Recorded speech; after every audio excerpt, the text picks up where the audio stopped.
sometimes there's deficiencies with regards to resources, and being able to ensure that you can set your stakeholder up for success by providing the proper resources. Now, here's a caveat on that as well.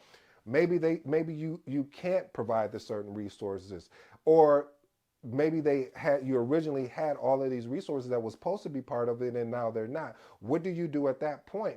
This is when you start going to fight for other resources. And when I mean fight, going to negotiate with the leaders of that particular department, or even escalating it up to your leadership path, or through your PMO, whatever that escalation path is of what you guys decided on within your communication plan. But it's definitely important though, family, that being able to have a compass or strategic compass, it really allows you to put systems and processes in place to really have a successful project in dealing with a negative stakeholder.